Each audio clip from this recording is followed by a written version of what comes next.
There's a new study that literally kind of just we stumbled on right before we started recording from Anthropic that reveals some fascinating patterns about which jobs and tasks might be seeing the most AI adoption and disruption. So they released this thing called the Anthropic Economic Index. And according to them, it, quote, provides first of its kind data and analysis based on millions of anonymized conversations on Claude.ai, revealing the clearest picture yet of how AI is being incorporated into real world tasks across the modern economy. So basically, what Anthropic did is they took a ton, literally millions and millions of anonymized Claude conversations between Claude and users, and they organized them by occupational tasks. So, what were the people trying to accomplish with Claude? Not necessarily in their jobs, but what tasks were they trying to do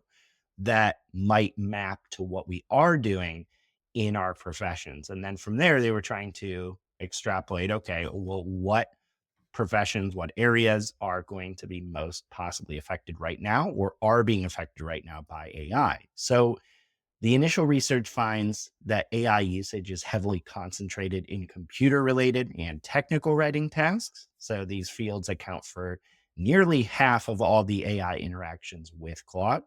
However, this extends more broadly across the economy. They found that about 36% of occupations would be using AI for at least a quarter of their associated tasks by this methodology they're kind of using.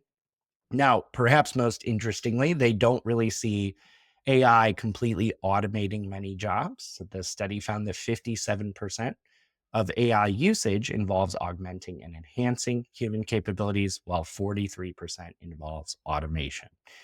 Now, the relationship between AI adoption and wages shows a surprising pattern here. So, usage peaks in the mid to high wage occupations. So, people are using it for things like computer programming and data science, but it drops off at both the highest and lowest ends of the wage spectrum. So, this kind of reflects both probably the current limitations of AI capabilities as well as some of the barriers we're seeing to adoption. So, Paul, this actually just takes like a really interesting approach to unpacking AI's impact on labor. They're using people's actual conversations with AI to determine what AI is being used for. What did you take away from that approach and that research from it?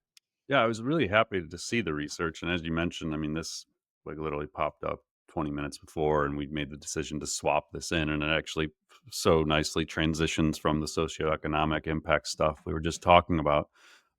I don't honestly know how relevant this data is because, for one, I don't think most people outside of the kind of people who would listen to this show actually have a clue what Claude is. I Mm, don't know that its awareness or usage in the general public is much of note. Um, I know there was like a recent thing that just came out of like top apps and top websites, and Anthropic's nowhere to be found. So I don't think that they have very broad awareness or usage in the general public. 3.5 is known as being a top development coding tool, so it makes sense that this would be skewed heavily toward technical users. And then it also has, I think, a bit of a following in the writer world. So it makes total sense that those are the two things. Um, I think that if you had this kind of data from ChatGPT, one, mm, it would be extremely fascinating. And I hope OpenAI follows the lead on this and does something similar with their data. Love to see it from Gemini as well. But I think ChatGPT, given the usage, which we'll talk about in one of the rapid fire items, you're going to get the most representative data of the general public. Anthropic, actually in their tweet sharing this, which is how we saw it this morning, they said one of their tweets was like all analyses, ours comes with caveats. We can't be certain all these tasks were performed at work or what people did with Claude's outputs. This might undercut augmentation. And since Claude doesn't generate images, we're likely missing some important AI use cases. And if I'm not mistaken, like Claude also isn't connected to the internet yet. right, right. So that's why I'm saying like Claude is not representative of Gen AI right now. Like it is, it seems like it's got a great underlying model that's really good at coding and really good at writing and some other things, but it is not a tool in the sense of what Gemini and ChatGPT are currently doing, where they're multimodal and connected to the internet, have reasoning capabilities, things like that. So appreciate the effort. Like again, I think it's good research, and I hope other platforms with more awareness and usage follow suit and start publishing it, because I think it would be helpful. Yeah, not to mention, aside from the limitations in what it is tracking, you're not even touching on any type of combinatorial task or creative ways of using the tools like you described with O1, right? Mhm.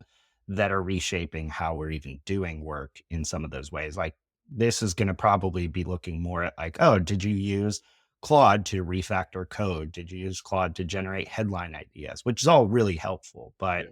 did you use Claude to reinvent Conduct a your research entire way? project and Yeah, build a business exactly. strategy. Right, right. I'm sure some of that's in there, but I would bet that some of the more exciting transformative use cases kind of get lost in that.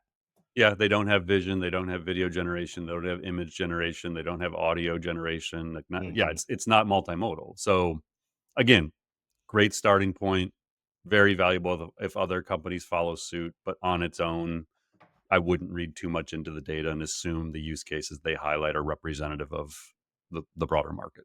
Right, because I haven't looked at, but I guarantee you there's a headline out there that's like X% of 100%. computer programmers are now using Oh Claude. yeah, it's going to be clickbait for the next like 72 hours, I'm and sure yeah. it's